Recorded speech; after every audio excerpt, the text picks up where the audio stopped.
बोलिए भागवत स्वरूप भगवान की जय। बाल कृष्ण लाल की जय। आदि शक्ति की जय। सूरज नारायण भगवान की जय। नारायण भगवान की जय। ओम श्री पुराण पुरुषोत्तमाय नमः।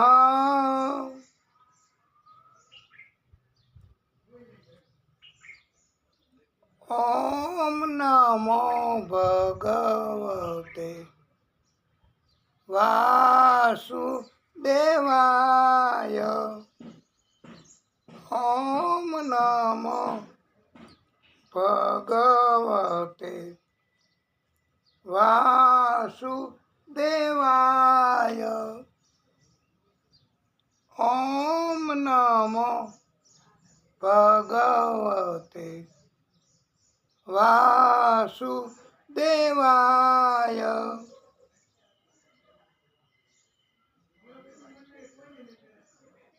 बोलो राधे राधे। जय जय श्री राधे। प्रिय भक्तो, આપ સર્વેના હૃદય કમળમાં બિરાજતા વિષ્ણુ પરમાત્મા શ્રી હરિ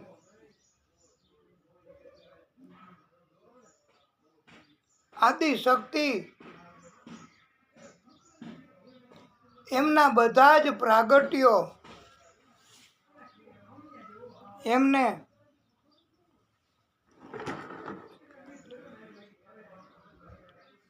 કોટાનું કોટી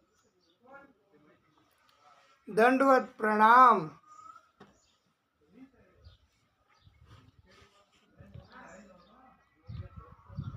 શ્રી વૃંદાવન બિહારી લાલ કી જય। વિઘ્નેશ્વરાય વરદાય સુરપ્રિયાય લંબોદરાય सकलाय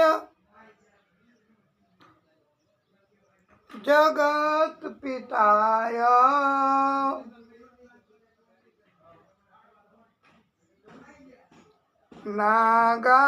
नागाननाय श्रुतियज्ञ विभूषिताय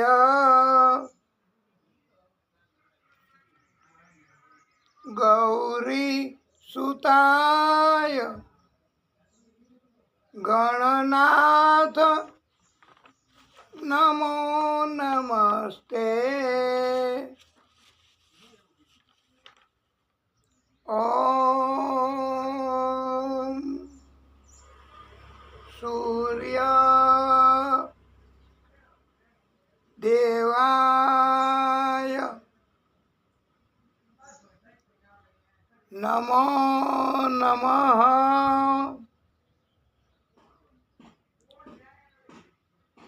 ओम अरुण देवाय नमो नमः। ओम आदिभूताय नमो नमः।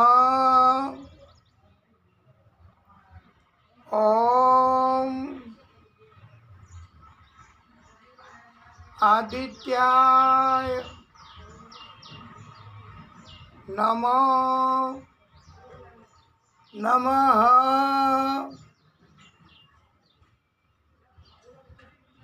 ઓમ રવિ દેવાય નમો નમઃ.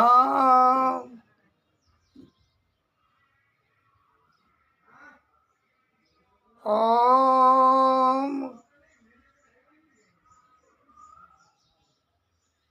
ભાસ્કરાય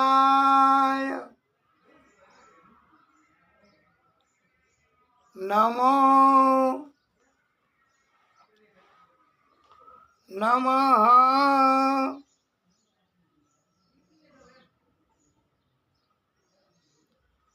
ઓમ અચ્યુતાય નમો નમઃ. ઓમ વિશ્વ રૂપાય નમો નમઃ.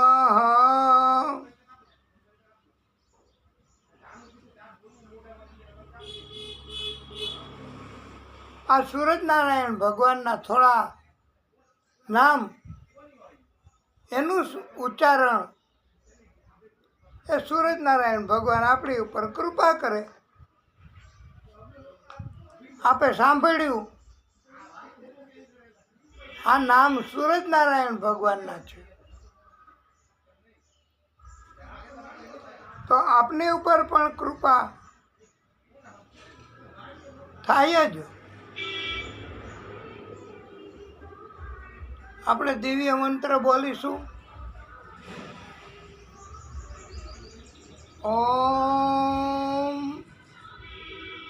જપા કુસુમ સંકાશમ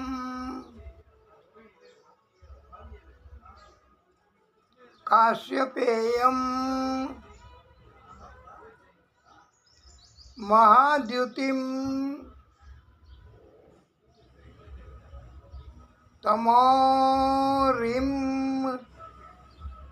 સર્વ પાપઘ્નમ પ્રણતોસ્મિ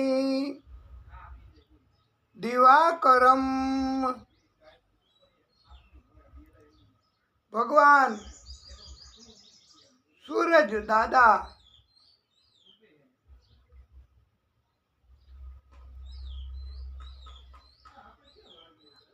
એ ત્રણેય લોકના સ્વામી છે. ત્રણેય લોક એટલે આકાશ, પાતાળ અને પૃથ્વી.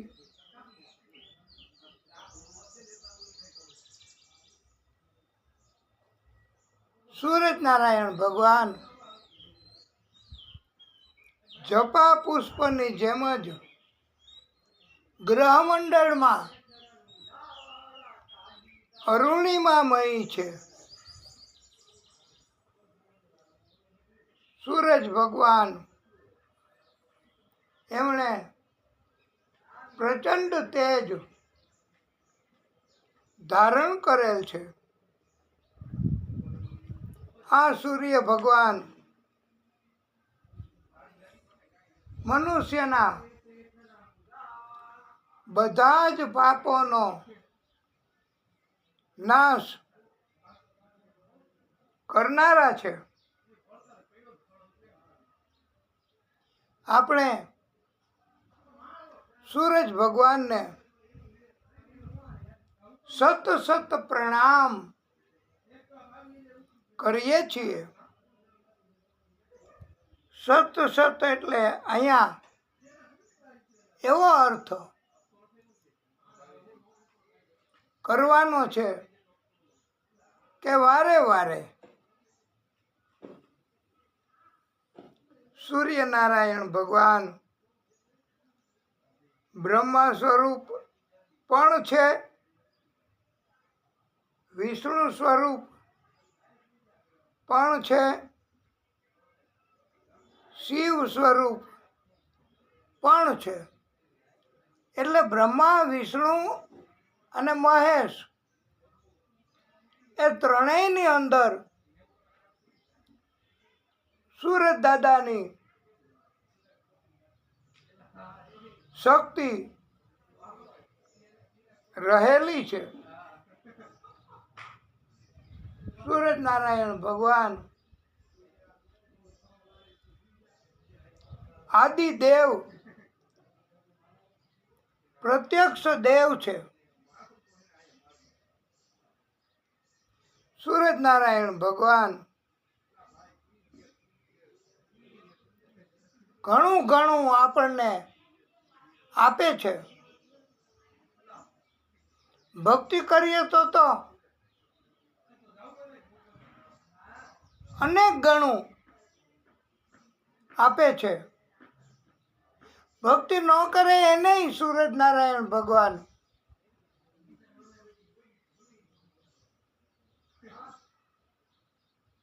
વગર માગે આપે જ છે. આ પ્રકાશ, રોશની એ સૂરજ નારાયણ ભગવાન બધાને આપે છે. એવું નથી કરતા કે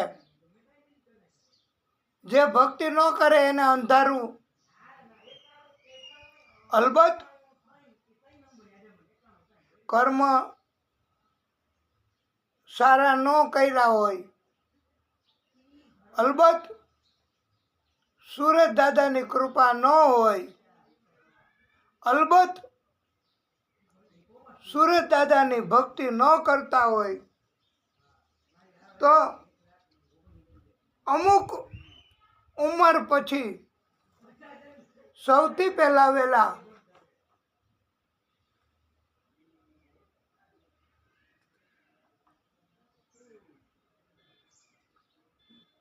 એમની આંખો એમાં દેખાતું બંધ થઈ જાય. ઘણા મોટી ઉંમરના વૃદ્ધો અહીંયા કથા સાંભળે છે. એને 90 ઉપર વર્ષ થઈ ગયા હોવા છતાંય હજુ આંખનો મોતિયો નથી ઉતરાવ્યા. એ એક જાતની કૃપા કહેવાય. એમને દેખાય બધુંય, અને આંખથી નાની ઉંમરના માણસો પણ જન્મતાની સાથે એના આંખું હોય પણ કાંઈ દેખાય નહીં, ખોટી હોય, એટલે તેજ વગરની હોય. એને પ્રજ્ઞાચક્ષુ હાજી આપણે ક્યાંક કથા સાંભળી હશે એવું લાગે છે અમને, કે અમારો શબ્દ આપે પકડી લીધો કે એને પ્રજ્ઞાચક્ષુ કહેવાય છે.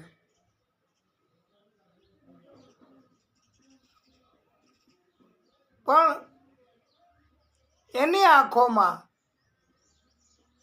વિજ્ઞાન રોશની નથી ઉત્પન્ન કરી શકતું. એને દેખાય એવું વિજ્ઞાન નથી કરી શકતા. પણ સૂરજ દાદા તો કરે જ. શ્રદ્ધા રાખવી પડે, ભક્તિ કરવી પડે. નથી આપણે કહેતા ઘણાયને સૂરદાસ, તો દ્રષ્ટિ આંખની, એ આંખની અંદર પણ તેજ હોય તો જ દેખાય હો. સૂરજ નારાયણ ભગવાન એને દેવતા કહેવાય છે.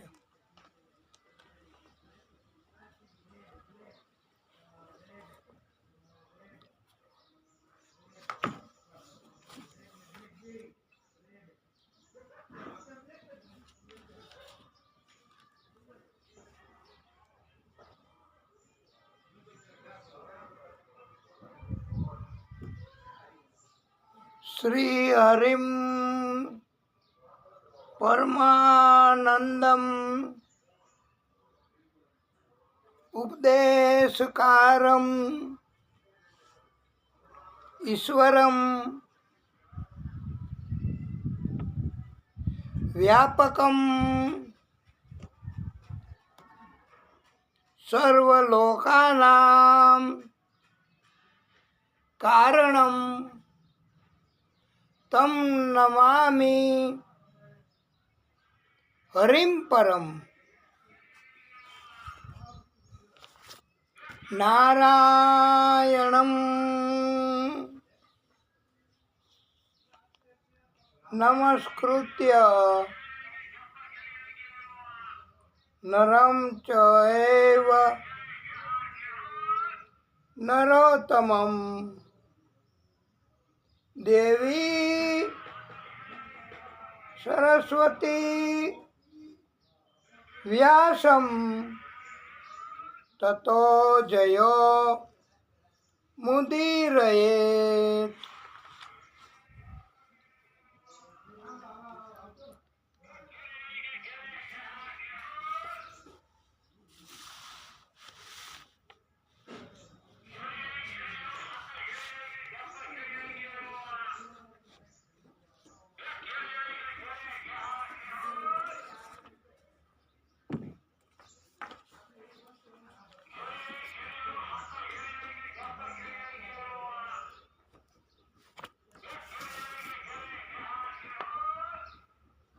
ત્વમેવ માતા ચ પિતા ત્વમેવ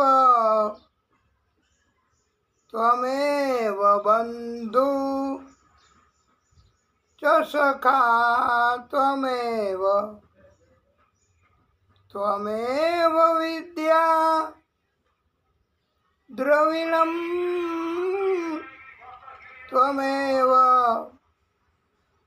ત્વમેવ સર્વં મમ દેવ દેવ.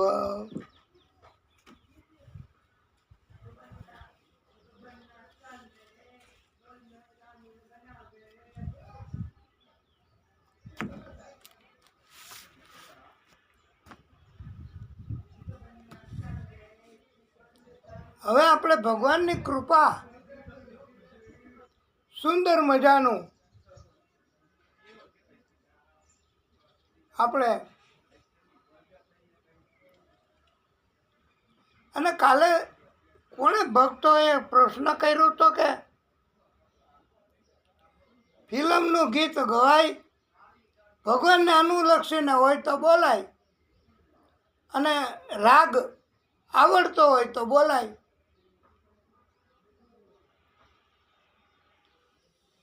અને ભગવાન તો એમાં વધારે રાજી થાય છે.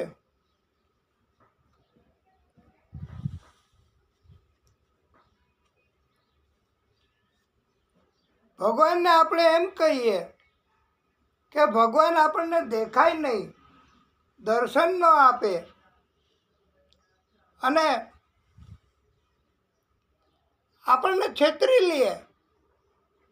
ભગવાન છે કે ક્યાં છે? અને ઘણા ભક્તો કહેતા હોય છે કે ભગવાન એ જ્યારે અવતાર લીધો કૃષ્ણ, એનું એક નામ છલિયા પણ પાડ્યું છે. અને ફરિયાદ નથી કરતા જરાય કોઈ પણ બાબતની, આપણા ભાગ્યની કે કર્મની. પણ ભગવાનને આપણે એમ કહીએ છીએ કે પ્રભુ આપ દર્શન આપો. આપ દેખાશો નહીં તો અમને નહીં ખબર પડે. અને ભગવાનને પ્રાર્થના પણ ભક્તો કરતા હોય છે હો.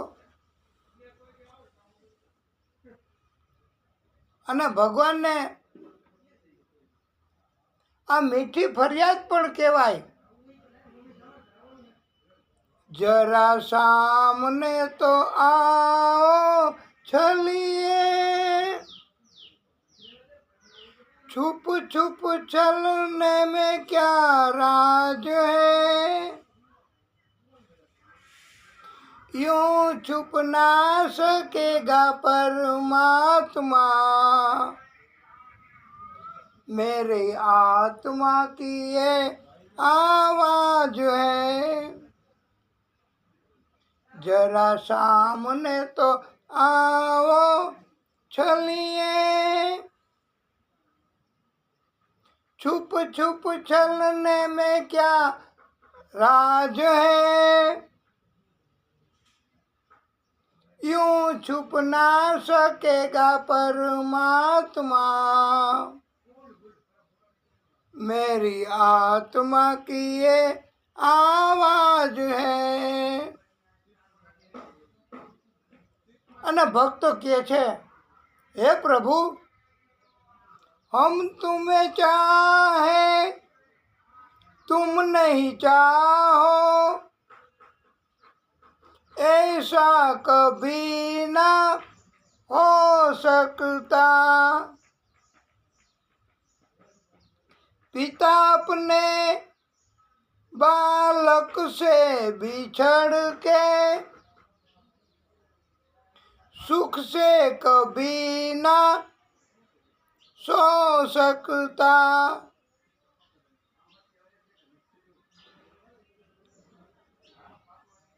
આ તમે બરાબર પકડો છે રાગ.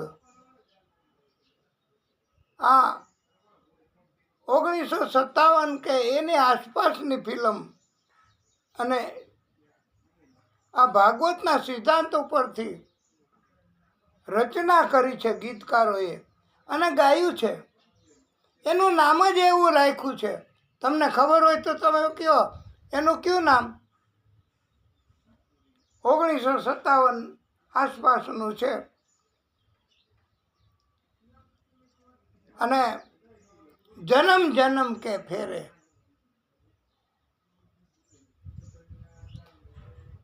हम तुम्हें चाहे तुम नहीं चाहो, ऐसा कभी ना हो सकता. पिता अपने बालक से बिछड़ के सुख से कभी ना सो सकता. डरने की जग में क्या बात है, डरने की जग में क्या बात है, जब हाथ में तिहारे मेरी लाज है, यूं छुप ना सकेगा परमात्मा,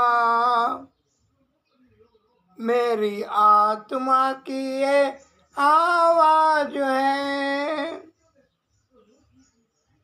ભગવાન આમ દ્રશ્યમાન ન થાય તો પણ એ છુપાઈ શકે નહીં હો. હા, એ તરત જ ખબર પડી જાય, અનુભવ થઈ જાય કે કાંઈક એવું તત્વ આનંદ આપે એવું અહીંયા પરમાત્માનું તત્વ છે ખરું, એવી ખબર પડી જ જાય. ભગવાન ક્યારેય છુપાઈ શકે નહીં. અને આપણા બધાના આત્મા ભગવાનની અનુભૂતિ કરી શકે प्रेम की है ये आग सजन जो इधर उठे और उधर लगे। प्रेम की है ये आग सजन जो इधर उठे और उधर लगे। प्यार का है ये तार पिया जो प्यार का है ये तार पिया जो इधर सजे और उधर बजे। तेरी प्रीत पे बड़ा हमें नाज है। तेरी प्रीत पे बड़ा हमें नाज है। आ डायरेक्ट भगवान ने प्रार्थना स्वरूपे कही शकाय छे। मेरे सर का तू ही रे सरताज है। यूं छुप ना सकेगा परमात्मा। मेरी आत्मा की ये आवाज है। जरा सामने तो आओ चलिए। यूं छुप छुप चलने में क्या राज है। यूं छुप ना सकेगा परमात्मा। मेरे आत्मा की ये आवाज है। जरा सामने तो आओ चलिए। छुप छुप चलने में क्या राज है। यूं छुप ना सकेगा परमात्मा। मेरे आत्मा की ये आवाज है।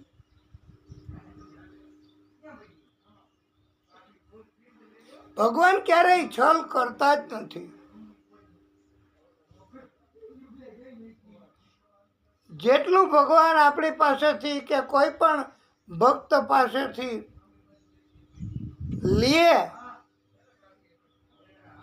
છલ કરીને પણ લે, એક એની લીલા છે પ્રભુની. એવું લાગે કે ભગવાને કપટ કર્યું, એવો ભ્રમ થાય બલિરાજાને.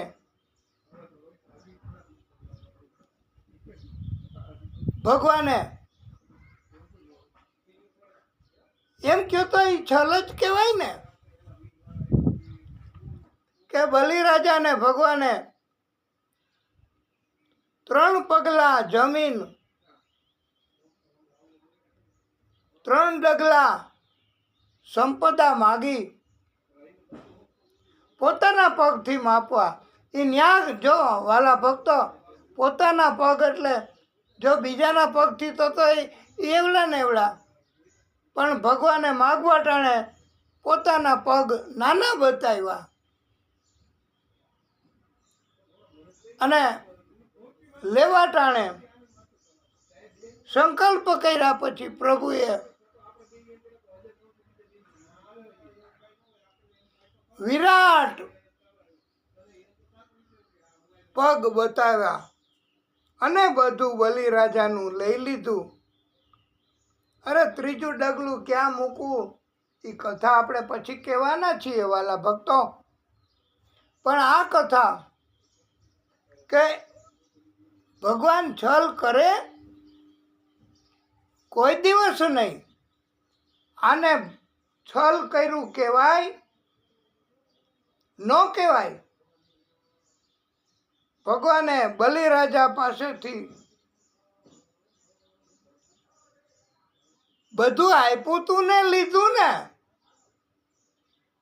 એક વાત તમે વિચારો તો આપણી પાસેથી કાંઈક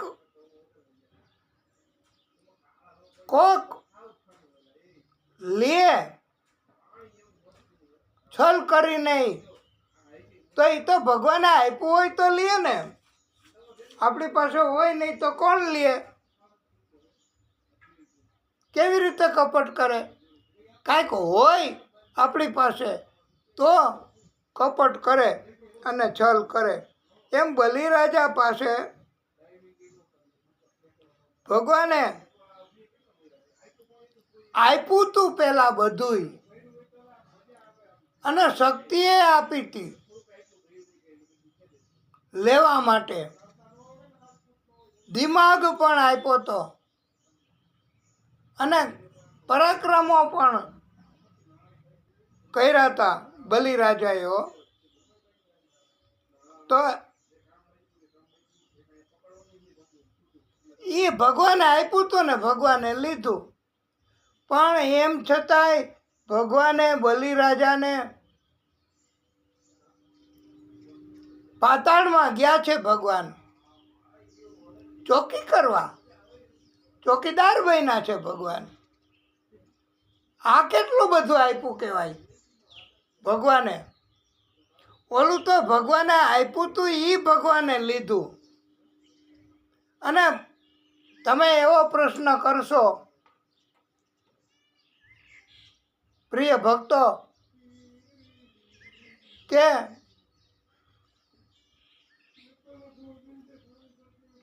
બલિરાજા એને ભગવાને જાતે ચોકી કરવાનું કામ સ્વીકાર કર્યો. એ એક પોતાની જાતે બલિરાજાએ જાતે કાંઈ કર્યું નથી, કાંઈ આપ્યું નથી. અલબત્ત તમે કહેશો કે ત્રીજું પગલું ત્રીજું ડગલું એ પોતાના મસ્તક ઉપર ધારણ કર્યું બલિરાજાએ, તો એ પાતાળમાં વયા ગયા. તો એ જાતે ન આપ્યું કહેવાય બલિરાજાએ? ના, આ શરીર એ પણ પરમાત્માનું જ દીધેલું છે વાલા ભક્તો.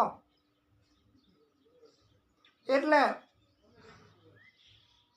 મસ્તક શરીર એ પરમાત્માનું જ આપેલું છે. માટે પરમાત્માએ બધું આપ્યું,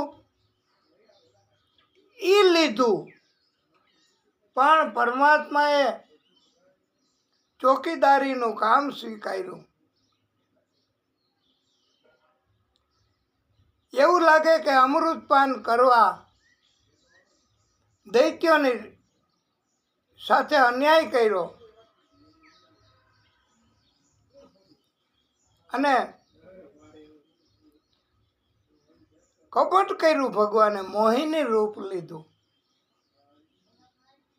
ભીષ્મના આશીર્વાદ ભાનુમતીને આપવાના હતા, એના બદલે દ્રૌપદીને અપાવ્યા. તો વાલા ભક્તો, આ ભગવાન એને કપટ ન કર્યું કહેવાય કૃષ્ણ તરીકે અવતાર લઈને. પણ ના, ભગવાન કૃષ્ણએ કહ્યું છે ભાગવતમાં, એવો ખુલાસો કર્યો છે કે દૈત્યો રાક્ષસો એમને ક્યારેય કાંઈ અપાય નહીં. ભગવાન એમને કાંઈ આપે નહીં, આશીર્વાદ પણ ન આપે, ભક્તિ પણ ન આપે.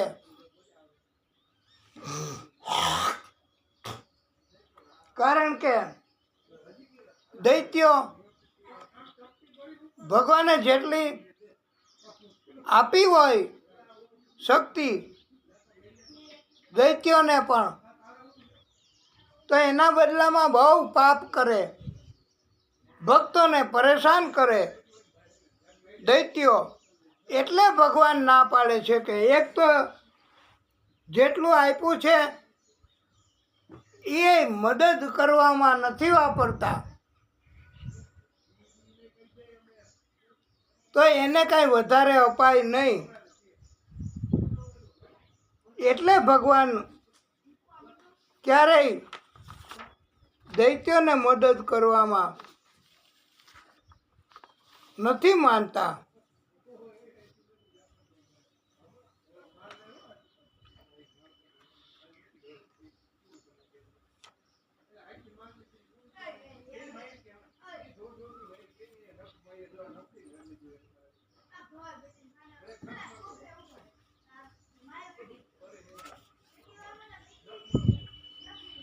અને ભગવાન જ્યારે પ્રાગટ્ય કરે છે એ ભક્તોને મદદ કરવા જ કરે છે.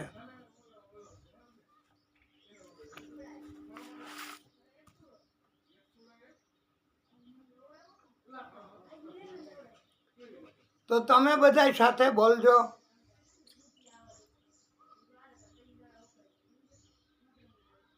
અચ્યુતાનંદ ગોવિંદ માધવા, અચ્યુતાનંદ ગોવિંદ માધવા, સચ્ચિદાનંદ નારાયણ હરે, સચ્ચિદાનંદ નારાયણ હરે.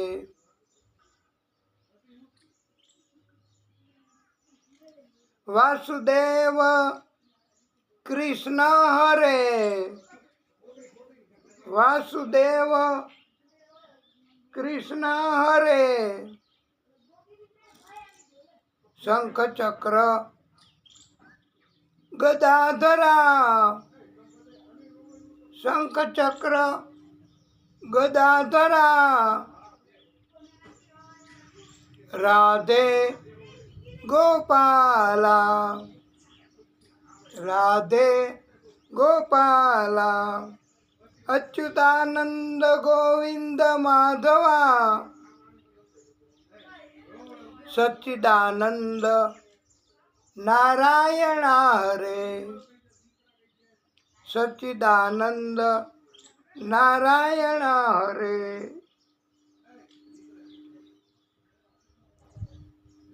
વાસુદેવ કૃષ્ણ હરે, વાસુદેવ કૃષ્ણ હરે. કૃષ્ણ વાસુદેવ હરે, કૃષ્ણ વાસુદેવ હરે. શંખ ચક્ર ગદાધરા, શંખ ચક્ર ગદાધરા. રાધે ગોપાલા. કૃષ્ણ કૃષ્ણ મુકુંદ જનાર્દન, કૃષ્ણ કૃષ્ણ મુકુંદ જનાર્દન.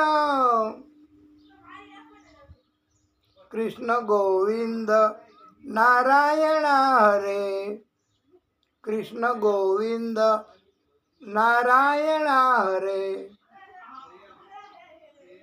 નંદનંદન મુચુકુંદ વરદા, નંદનંદન મુચુકુંદ વરદા. મુરલી મનોહર રાધે ગોપાલા, મુરલી મનોહર રાધે ગોપાલા.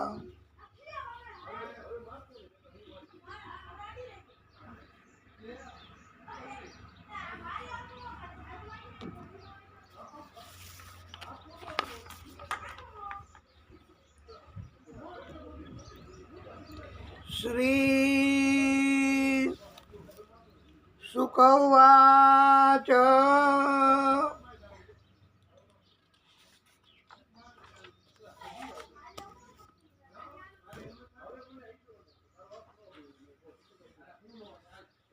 હે રાજન, પરમાશ્ચર્ય થયું છે. ભાગવતજીની કથા પરીક્ષિત રાજાને સંભળાવવાનું હજી તો શરૂ કર્યું, તૈયારી કરતા હતા. એવા સમયે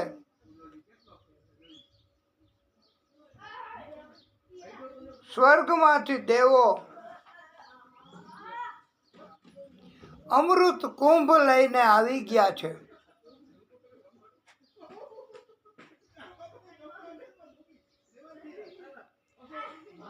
દેવો સ્વર્ગનું અમૃત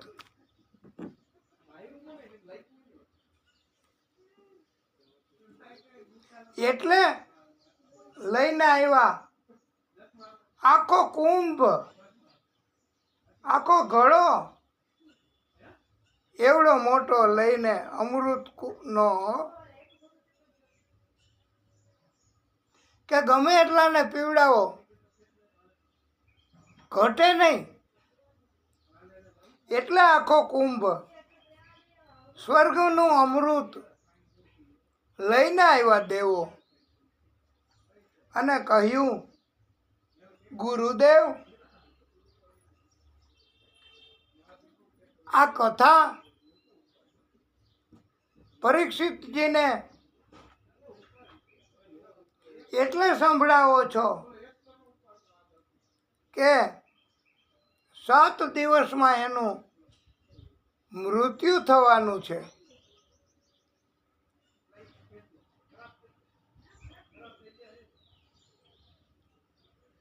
અને અમે પરીક્ષિત એને મૃત્યુ ન થાય ક્યારેય એવું અમૃત લઈને આવ્યા છીએ. આ પરીક્ષિતજીને પીવડાવી દો અમૃત, એટલે એને મૃત્યુ નહીં આવે 7મા દિવસે. અને પછી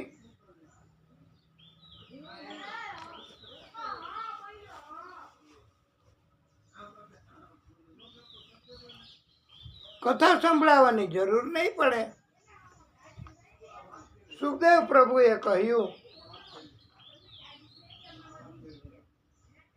કે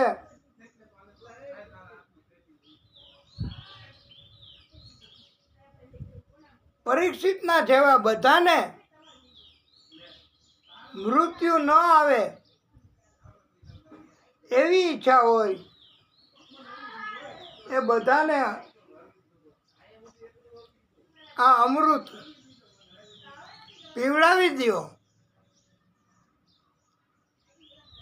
ઘટશે જ નહીં અમૃત. આખો કુંભ લઈને આવ્યા છીએ.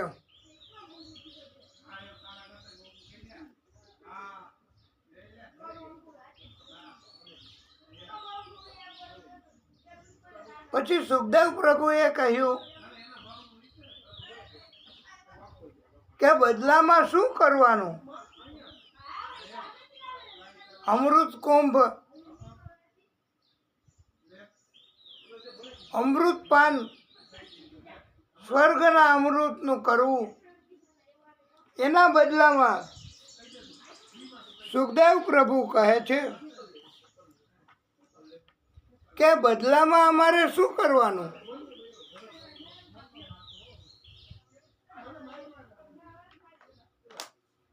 ત્યારે દેવોએ કહ્યું કે કથા ભાગવતની એ અમને બધાને સંભળાવો. દેવોને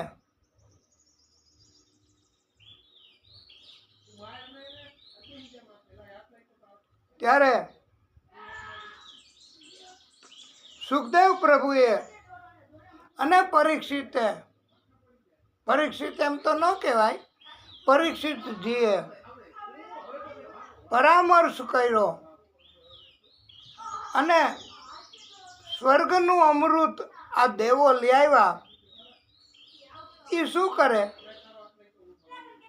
અમર બનાવે, મૃત્યુ ન આવે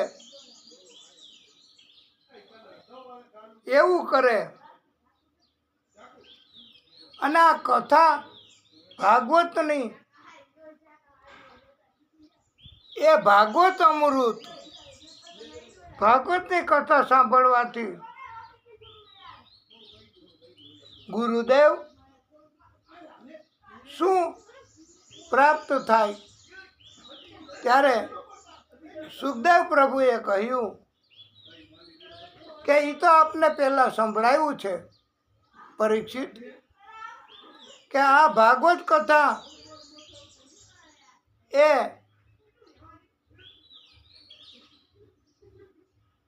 મૃત્યુનો ભય દૂર કરે.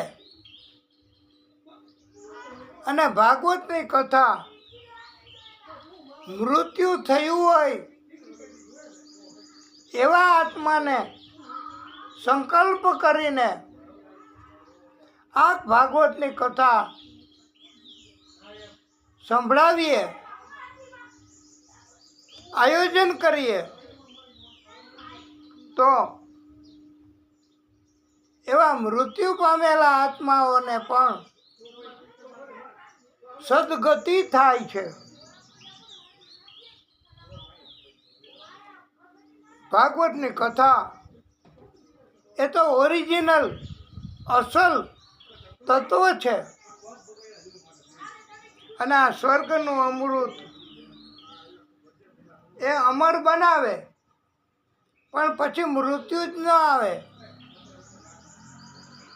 પછી ગમે નહીં અને જવું પડે આ લોક છોડીને, તોય મૃત્યુ ન આવે એવું થાય. મૃત્યુ તો અનિવાર્ય છે. અને આમ છતાંય એવા કોઈ પ્રશ્નોમાં પડવાને બદલે ભાગવત રૂપી કથા એ તો સાચા રત્નો, સુવર્ણ સમાન છે. અને આ સ્વર્ગનું અમૃત એ તો માત્ર મૃત્યુ ન થાય એવું જ કરે બસ. એટલે આ ડુપ્લિકેટ કહેવાય.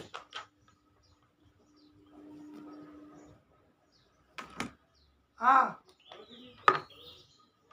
અમૃત એ કાચના ટુકડા સમાન છે. અને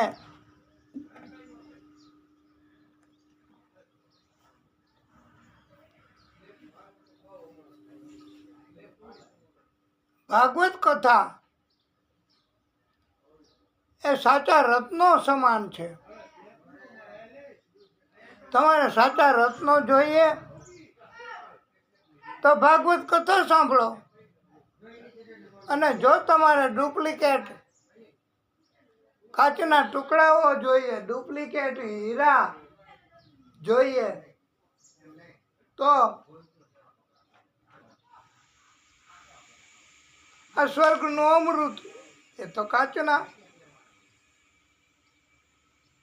ટુકડા સમાન છે. જે તમારે જોઈએ તે લઈ શકાય છે. અને દેવો એ કપટ કરવા આવ્યા છે. આ સોદો કરીને આ સોદો એ દેવો પણ સમજે છે. કે ભાગવત કથા માટે પૃથ્વીલોકમાં આવવું પડે. ભાગવત કથા સ્વર્ગમાં નથી. અને ભાગવત કથાની કિંમત અમૂલ્ય છે. એનું કોઈ મૂલ્ય આકારી શકાય એવું નથી. અને એટલે તો મફતમાં તુચ્છ કિંમતમાં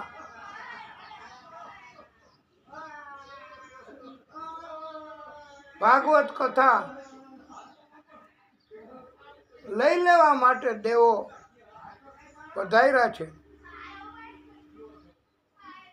સુખદેવ પ્રભુએ પણ ઇન્દ્ર વગેરે દેવોને કહ્યું છે, કો કથા કો સુધા લોકે કો કાચ કો મણિ મહાન બ્રહ્મરાતો વિચાર્યૈવમ તદા દેવાન જહાસઃ.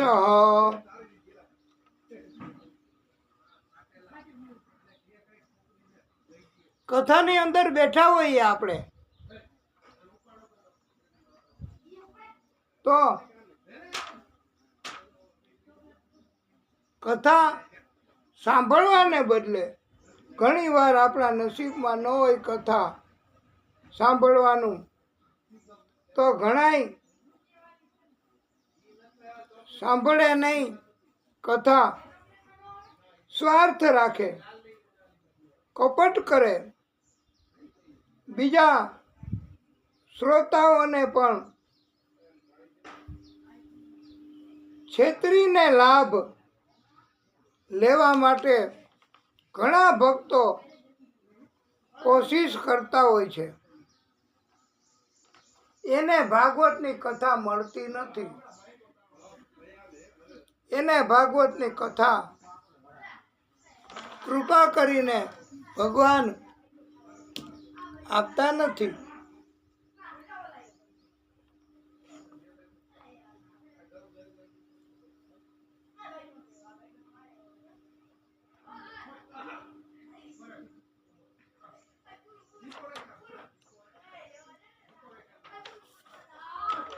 દેવો, ઇન્દ્ર, બ્રહ્માજી બધાયને આશ્ચર્ય થયું,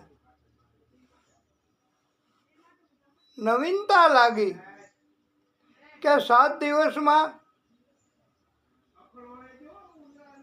પરીક્ષિતજીને કથા સાંભળવાથી મુક્તિ થઈ ગઈ. સત્યલોકમાં બ્રહ્માજીએ પણ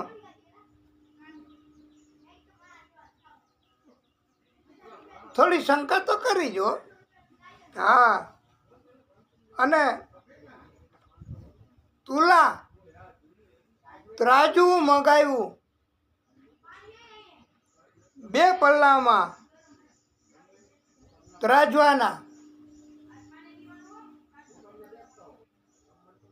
મોક્ષ આપતા હોય એવા બધા તત્વો મૂક્યા. એમાં 1 પલ્લામાં આકાશ, પાતાળ, પૃથ્વી, એમાં મોક્ષ આપવાના બધા જ ગ્રંથો, તત્વો, એ બધું જ મૂક્યું 1 પલ્લામાં. અને બીજા પલ્લામાં ભાગવત કથા. ભાગવત એમને પધરાવ્યું બીજા પલ્લામાં. તો ભાગવત એનું મૂલ્ય વધ્યું. એટલે બધાય અસ્તિત્વમાં હતા એવા તત્વો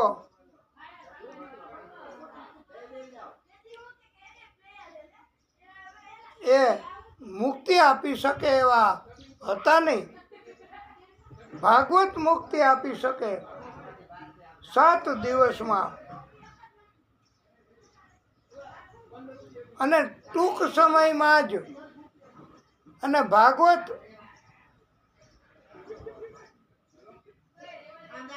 એનું મહત્વ એવું છે કે ભાગવત એનો સહારો લેવો. બીજા કોઈ ગ્રંથ, કોઈ તત્વો એ જન્મ મૃત્યુના ફેરામાંથી બચાવે નહીં, મોક્ષ અપાવે નહીં. બધાએ માન્યું છે બ્રહ્માંડમાં ભાગવતજીની કથા એ જ ટૂંકામાં ટૂંકા સમયમાં, એટલે એમ માનો ને કે સુખદેવ પ્રભુએ કહ્યું 2 ઘડી.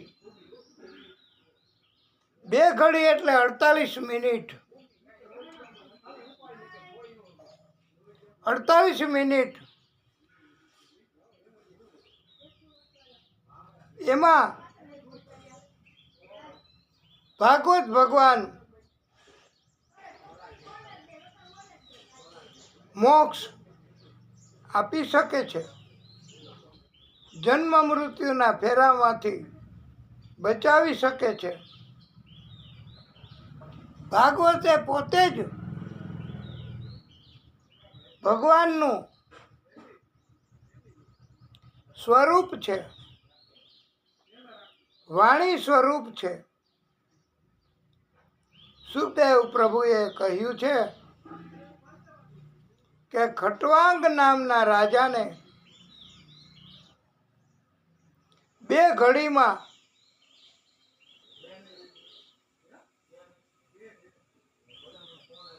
મોક્ષ ભાગવતની કથા, ભાગવતની ભક્તિ કરવાથી પ્રાપ્ત થયો છે. વાલા ભક્તો, એકવાર 88,000 ઋષિઓ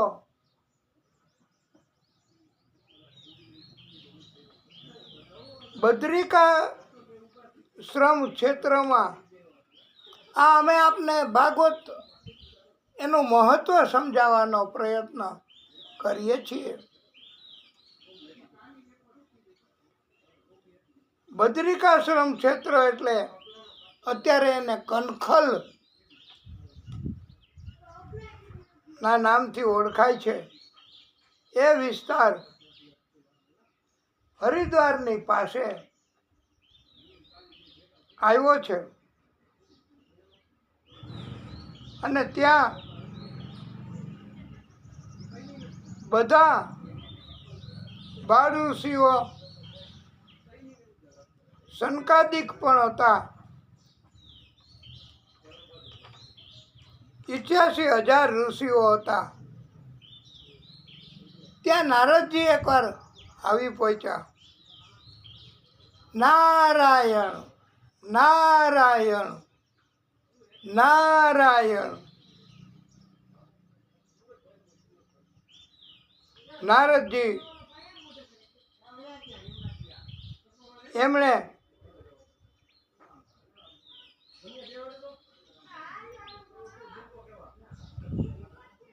ત્યાં પધરામણી કરી.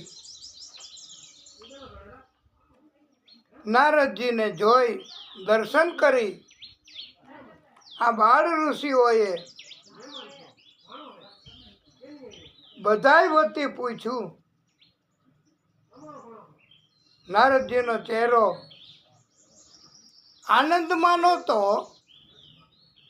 એટલે પૂછ્યું, હે નારદ,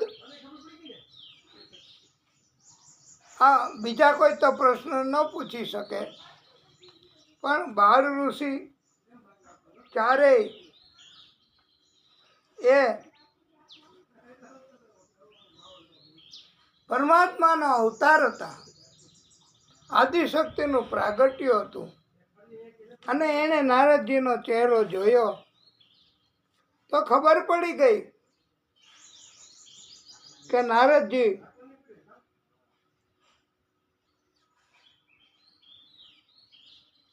એનો ચહેરો આનંદમાં નથી, અંદરથી આનંદ નથી.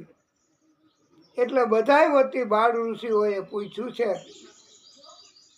હે નારદ, હે દેવર્ષિ, કથમ દીન મુખ બ્રહ્મન કૃત ચિંતા તુરો ભવાન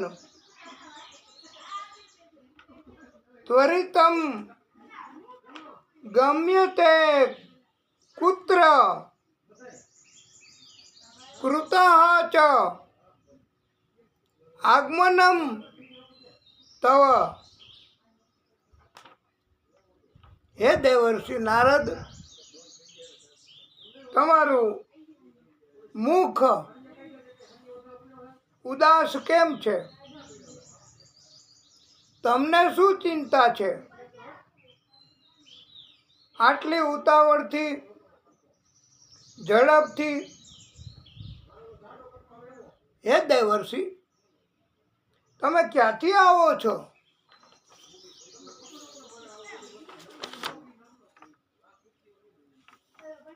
હે નારદ, આ તમારી ઉદાસીનતાનું કારણ શું?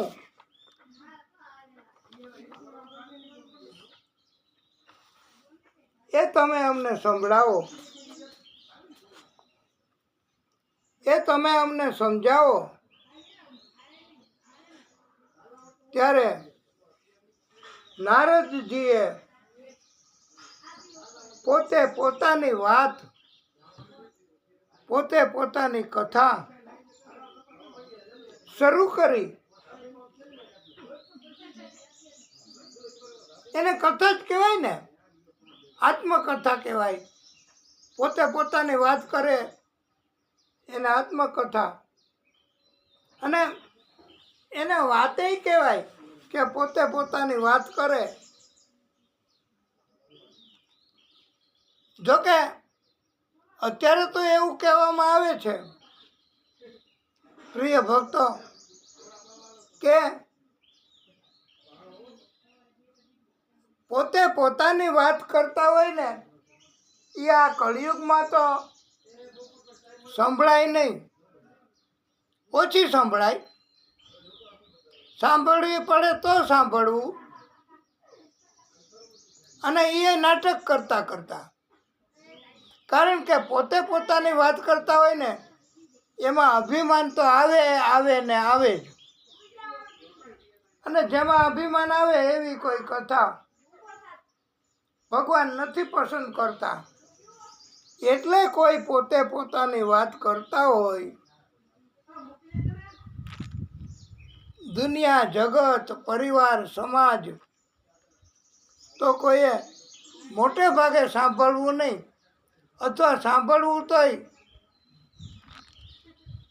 એમાંથી ઘણું ઘણું બાદ કરી નાખવું. સત્યતા બહુ ઓછી હોય. પણ એ વખતે નહોતી, એ વખતે આવું નહોતું. નારદજીએ પોતે પોતાની વાત કરી કે હે પ્રભુ, હે ઋષિજનો, હું પરિભ્રમણ કરતો હતો, પૃથ્વીમાં વિચરતો હતો, ત્યારે યમુના કિનારે પહોંચ્યો. યમુના કિનારે એક તરુણી સ્ત્રી હતી. એની આજુબાજુમાં બે વૃદ્ધો અપાહિજના રૂપમાં પડ્યા હતા. એ તરુણી સેવા કરતી હતી વૃદ્ધોની, અને તરુણીને મદદ કરવામાં બીજી ઘણી સ્ત્રીઓ પણ હતી. એ બધી સ્ત્રીઓ મદદ કરનારી એ પવિત્ર નદીઓ હતી, પૃથ્વીલોકની બધી. અને આ તરુણી એટલે સાવ નાની વયની કહેવાય. એવી આ સ્ત્રી એમણે કહ્યું,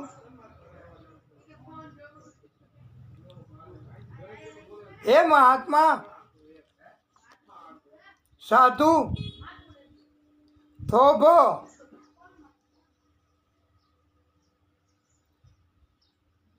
તરુણીએ કહ્યું, ભોહ ભોહ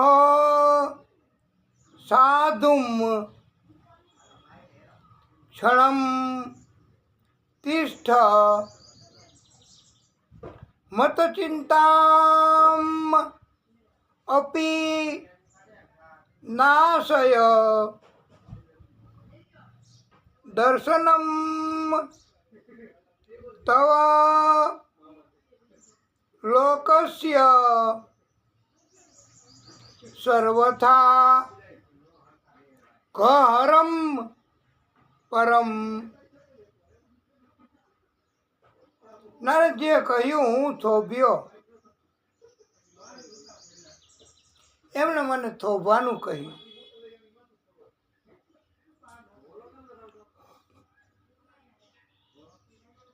અને એમણે કહ્યું, અહમ ભક્તિ ઇતિ ખ્યાતા ઇમો મેન તનયો મતો જ્ઞાન વૈરાગ્ય નામાનો કાલયોગેન જર્જરો. એ તરુણી સ્ત્રીએ કહ્યું, ભક્તિ બધા મનુષ્ય મોટે ભાગે પસંદ કરતા હોય છે. ભક્તિ કરવામાં કોઈને વાંધો નથી હોતો. ભક્તિ કરવાનું બધાને મોટે ભાગે પસંદ હોય છે. પણ જ્ઞાન પ્રાપ્તિમાં કોઈને રસ હોતો નથી. આપણે કથા કરીએ તો ઘણા કે પૈસા આપીએ, ફાળો આપીએ, કાંઈ ખાવા પીવાનું આપીએ, અને ધર્મ કરવામાં, ભક્તિ કરવામાં આવી રીતે બધાને રસ હોય. પણ અમે બેસીને કથા સાંભળી શકીએ નહીં, કારણ કે અમારે જ્ઞાન એની જરૂર નથી. અમારે ક્યાં કથા કરવાનો ધંધો કરવો છે? તો અમે કથા સાંભળીએ, કથાનું જ્ઞાન પ્રાપ્ત કરીએ. એટલે ભક્તિને બધા પસંદ કરે. કથામાં વેગ આપવાનો બધા પ્રયત્ન કરે, પણ પોતે કથામાં રસ દાખવે નહીં. અને જ્ઞાન ન પ્રાપ્ત કરે તો વાલા ભક્તો, જ્ઞાન પ્રાપ્ત ન કરે એને વૈરાગ્ય પણ ન મળે. વૈરાગ્યમાંય રસ ન હોય. એ કે અમારે તો હજી દુનિયાના માણસો દુનિયામાં રહેવું છે, અમારે સારા અથવા નરસા પ્રસંગોમાં બધાની સામે આ કરવી પડે છે. અમારે વૈરાગ્ય નથી લઈ લેવો, અમારે બધાની સાથે હળી મળીને રહેવું પડે. ભક્તિ કરવામાં રસ, ભક્તિ તમે કરો તો અમે એમાં કાંઈ વાંધો લઈ અને ભક્તિ કરે એમાં કોઈ દાન દક્ષિણા પણ કે પોતાનું યોગદાન કે પોતાનો ફાળો એ આપી શકે છે બધાય. પણ જ્ઞાન પ્રાપ્તિમાં કથામાં કોઈને રસ નથી. સુંદર મજાની કથા પણ એમાં નહીં. અને જ્ઞાન પ્રાપ્તિ એમાં રસ નથી લેતા મોટે ભાગે. તો પછી વૈરાગ્ય પણ પ્રાપ્ત થાય નહીં. એટલે જ્ઞાન વૈરાગ્યમાં કોઈને રસ નથી. જ્ઞાન વૈરાગ્ય યુક્ત પ્રવૃત્તિ, યુક્ત કાર્ય કોઈને કરવામાં રસ નથી. જ્ઞાન વૈરાગ્ય કોઈ પસંદ નથી કરતા મોટે ભાગે. એટલે એમ કહેવામાં આવ્યું છે ભક્તિ દેવીના મુખેથી કે આ મારા બે પુત્રો છે,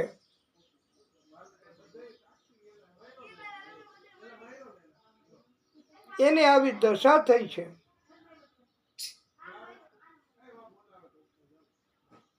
અને ભક્તિ બધાય કરે, ભક્તિમાં સહકાર આપે. એટલે હું મારી ડિમાન્ડ, મારી પસંદગી, મારા ચાહકો મોટે ભાગે બધાય હોય છે. એટલે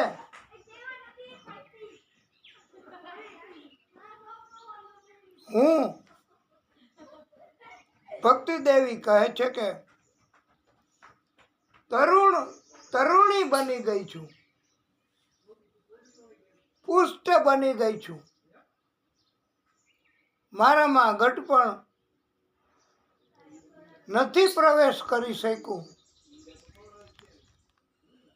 એટલે અને હું એની આ બેની માતા છું.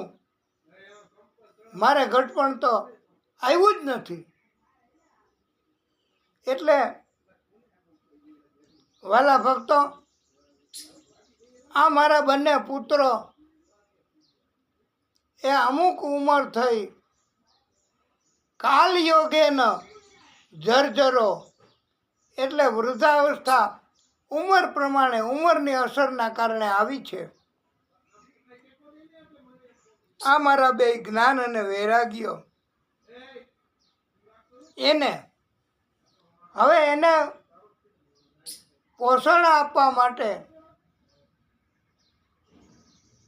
આપ કંઈક રસ્તો કરો એમ. અને અમે જ્ઞાન વૈરાગ્ય જે ઘરડા થઈ ગયા છે એને પોષણ આપી શકીએ એમ નથી, યુવાન બનાવી શકીએ એમ નથી. બધા લોકો એના ચાહકો બને એવું કરી શકીએ એમ નથી. આપ ભગવાનના ગુણગાન ગાવ છો તો આપને સર્વ જ્ઞાન હોય છે, તો મારા બંને પુત્ર એ પડ્યા છે, ઊભા નથી થઈ શકતા, હલીચલી નથી શકતા, એને ઊભા થાય, એનામાં શક્તિ આવે એવું તમે કરો. કાંઈક સાધુ મહાત્માઓ તપસ્વી લોકો એ બધું કરી શકે એવું જ્ઞાન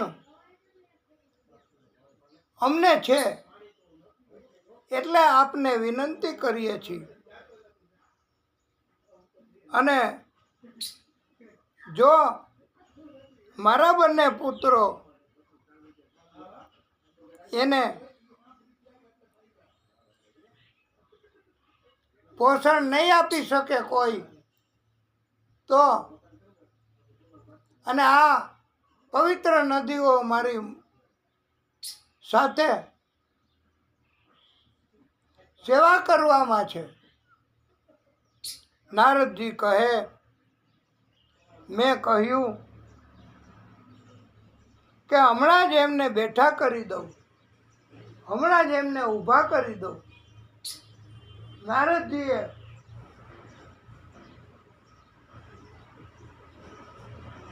વિથ ફૂલ કોન્ફિડન્સ નારદજીએ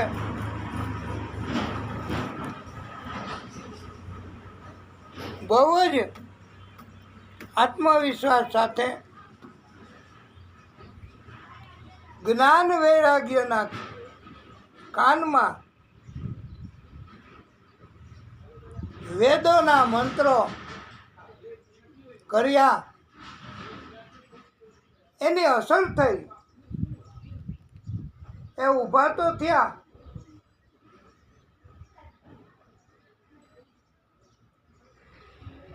પણ થોડી વારમાં પાછા પડી ગયા. નારદજીએ કહ્યું કે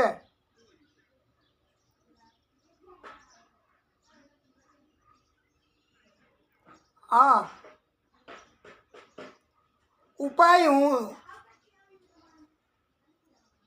શોધીશ, કેવી રીતે તમારા બંને બાળકોને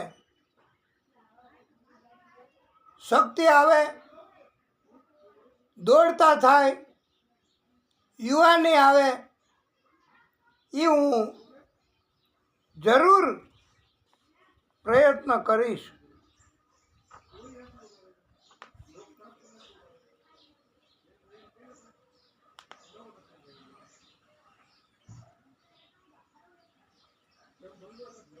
કળિયુગ અત્યારે ચાલુ છે, ત્યારે ચાલુ હતો.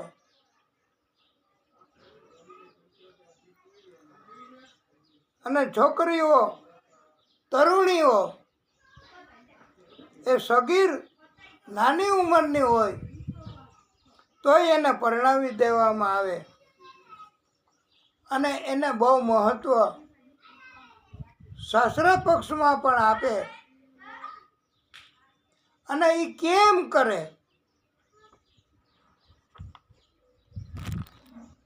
અને દીકરીની કુટુંબની સ્થિતિ જોઈને સ્વીકાર કર્યો હોય દીકરીનો, એમ છતાંય દીકરીના પરિવારને બહુ મહત્વ આપે, માન સન્માન આપે.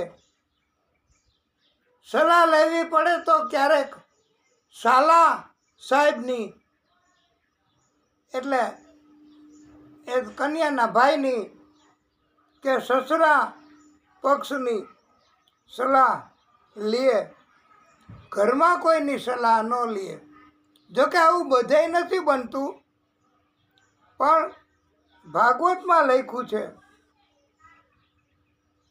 કે સગીર કન્યાને પરણાવી હોય તો એને ક્યારેય દુઃખ તકલીફ થાય એવું કોઈ કરે નહીં. એને મહત્ત્વ બહુ આપે, સાસરે જાય ત્યાં પણ.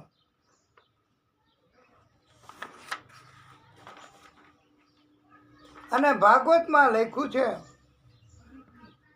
તરુણી પ્રભુતા ગેહે ચાલકો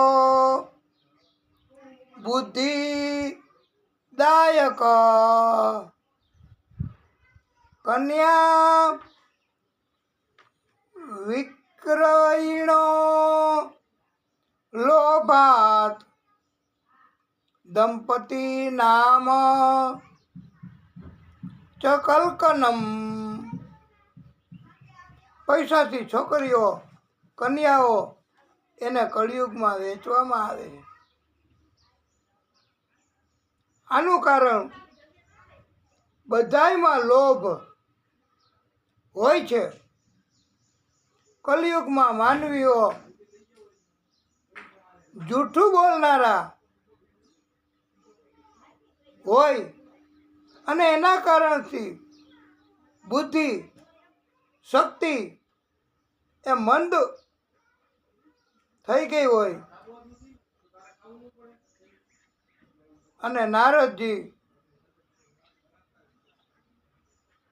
એમણે કહ્યું કે હું પણ ચિંતિત છું કે આ કેવી રીતે મારે જ્ઞાન વૈરાગ્યને પોષણ મળે એવું કરવું. બધા જ્ઞાન વૈરાગ્યને પસંદ કરે એવું કરવું. એ નારદજીએ કહ્યું હું પણ ચિંતિત છું. ભક્તિ મહારાણી એમણે કહ્યું, હે મહાત્મા, હે સાધુ, દ્રવિડ દેશમાં મારી ઉત્પત્તિ થઈ છે. કર્ણાટક મહારાષ્ટ્રમાં કોઈને કોઈ સ્થળે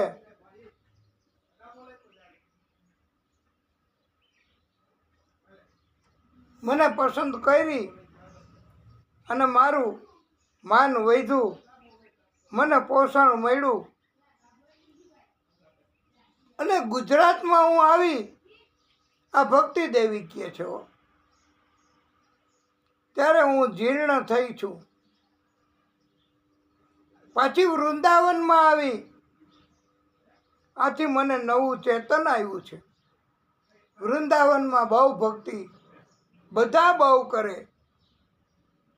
ભક્તિ દેવીએ કહ્યું, હે સાધુ, હે મહાત્મા, મારા બે પુત્રો જ્ઞાન વૈરાગ્યમાં જો પોષણ નહીં આવે, એમને કોઈ પસંદ નહીં કરે, એમની ચાહના નહીં વધે, તો હું બીજે દેશ મૂકીને પણ વહી જઈશ કે જ્યાં જ્ઞાન વૈરાગ્યને પણ પોષણ ચાહના મળે અને તો જ મારે પણ રહેવું એ જ્ઞાન વૈરાગ્યની સાથે. એ યોગ્ય ગણાય, નહીતર હું વહી જઈશ કાયમી રીતે બીજી કોઈ જગ્યાએ. પણ નારદજીએ કહ્યું કે હું ચોક્કસ એવું કંઈક કરીશ. અને કળિયુગ એમાં ધર્મ એના વિશે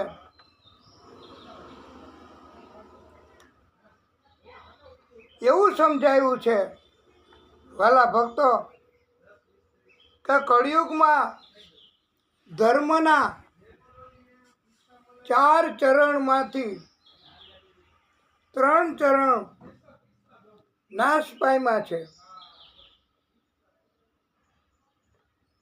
અને બળદના સ્વરૂપમાં છે ધર્મ કળિયુગમાં. અને બળદને 4 પગ હોય એમ ધર્મને 4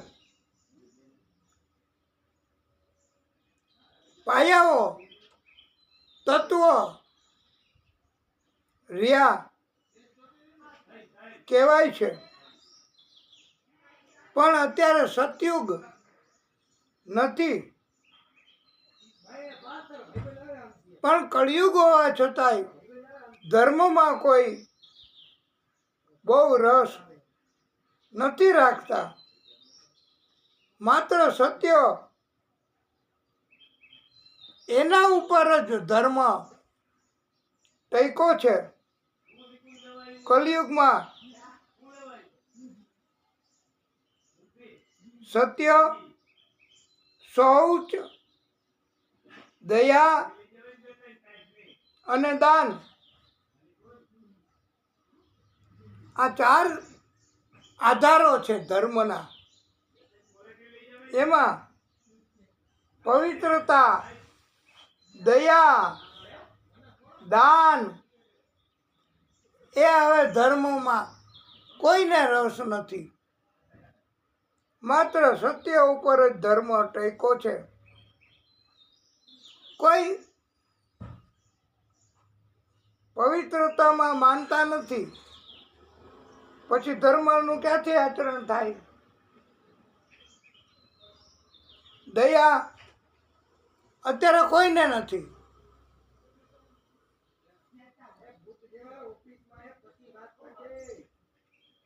અને દાન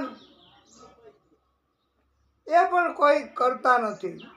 દાન પણ કોઈને કરવામાં રસ નથી. પવિત્રતા, દયા, દાન એ કળિયુગના હિસાબથી હવે રહ્યા નથી તત્વો. આમાં કોઈ માનતું નથી. માત્ર સત્ય એ થોડું ટક્યું છે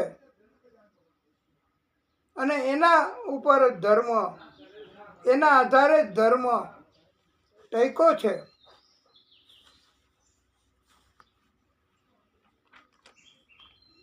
આપણને ભાગવતકારોએ સમજાવ્યું છે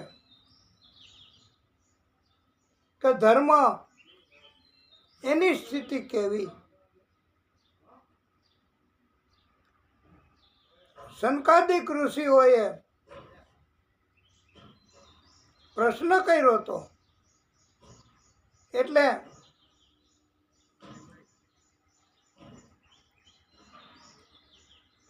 નારદજીએ કહ્યું કે મને ખબર નથી કે ભક્તિદેવીના પુત્રોને પોષણ કેવી રીતે મળે. હું ચિંતા કરતો હતો ત્યારે હે ઋષિઓ, આકાશવાણી થઈ કે તમે સત્સંગ કરો, સત્સંગ કરો. અને ત્યારે સત્સંગ કોને કહેવાય? શું કરીએ તો સત્સંગ કહેવાય? તો એ મને ખબર નહોતી પડી. મોટામાં મોટો સત્સંગ કોને કહેવાય એ મને કોઈએ સમજાવ્યું નહીં. ઘણા એમ માને કે નારદજી તમે તો વિદ્વાન ભક્તિના આચાર્યો, તમને ખબર ન હોય એવું ન બને, તમે અમારી પરીક્ષા કરો છો. આમ કરીને કોઈ જવાબ દેતા નહીં. અને ઘણાને ખબર ન હોય એવું બને અને જવાબ ન આપતા હોય. અને ઘણાને એમ હોય કે અમે તમારા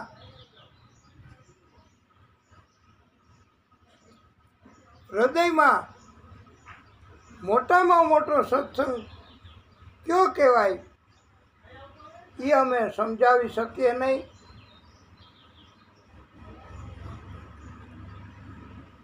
ત્યારે આકાશવાણી થઈ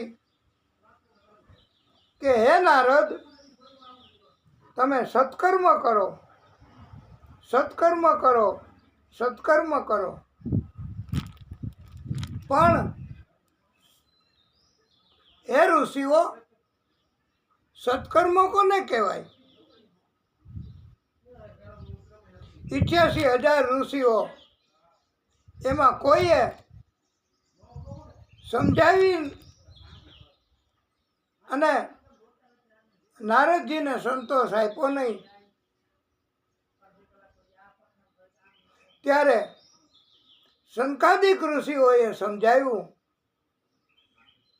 કે હે નારદ, મોટામાં મોટો સત્સંગ એ ભાગવતજીની કથા જ છે. ભાગવતની કથા કરો, આયોજન કરો, એના વક્તા તરીકે કથા કહો, શ્રોતા તરીકે કથા સાંભળો, કથા લખો, કથા વાંચો. એ મોટામાં મોટો સત્સંગ કહેવાય. કથા, કીર્તન, ભજન કરવું એ મોટામાં મોટો સત્સંગ છે. અને એમાંય પાછું શ્રીમદ ભાગવત મહાપુરાણની કથા, એને લગતું કાર્ય કરવું એ બધું જ સત્સંગમાં સમાવિષ્ટ છે. માટે હે નારદ, તમારો સંકલ્પ પૂરો થઈ જશે. ભક્તિ, જ્ઞાન, વૈરાગ્ય એમાં પોષણ આવશે. ભાગવતની કથા એનાથી કોઈ મોટો સત્સંગ નથી. આ આપણે ભાગવતજીનું મહત્વ સમજાવીએ છીએ. હા, ભાગવતજીની કથા, ભાગવતજીની રચના, ભાગવતજીનું આયોજન, ભાગવતજીની કથા સાંભળવી, ભાગવતજીની કથા કહેવી, એ બધુંય કાર્ય એનાથી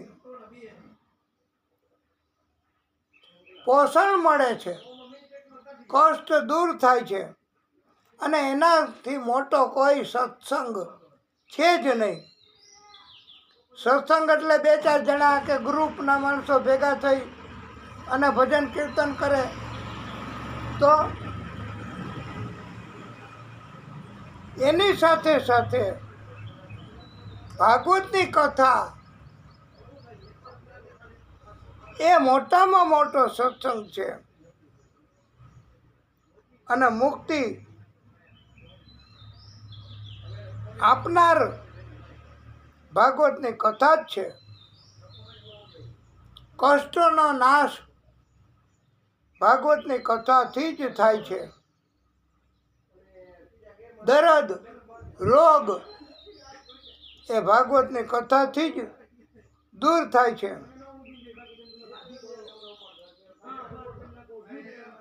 આ ભાગવતની કથા એનું મહત્વ એ સંકાદિક ઋષિઓએ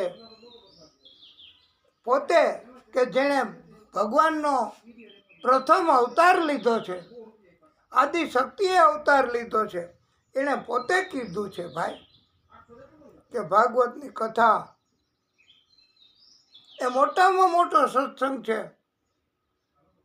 પણ ખબર ન હોય, અજ્ઞાનતા અથવા બીજે આ કાચના ટુકડાઓ એ ખોટું હોય ને વધારે ચમકે. સોનું વધારે કિંમતી હોય પણ એનામાં એટલી ચળક એટલું ચમક ન હોય. એમ ભાગવતની કથા એ જ મોટામાં મોટો સત્સંગ છે. ભાગવતની કથા એનું મહત્વ અને પરિચય સંકાદિક ઋષિઓએ આપ્યો છે. 18,000 શ્લોકો, 12 સ્કંધો છે ભાગવતના.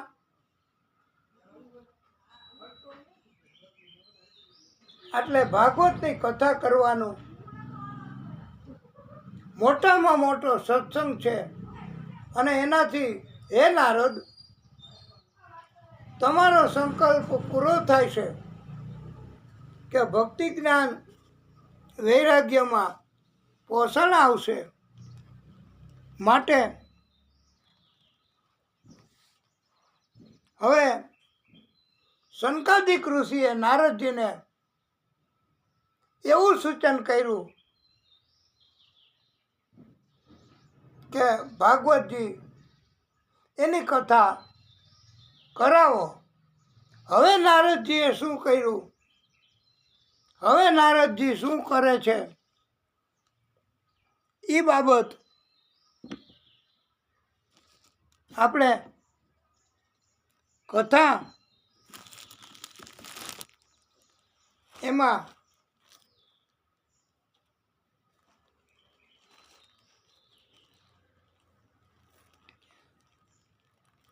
થોડો વિરામ અને પછી હવે તો પૂરી કરીએ. એટલે વિરામ એટલે આ નિત્ય ભાગવત અંતર્ગત ભગવાનની વાત, ભગવાનની કથા, એમાં ભાગવતજીનું મહત્વ એ સમજાવ્યું છે.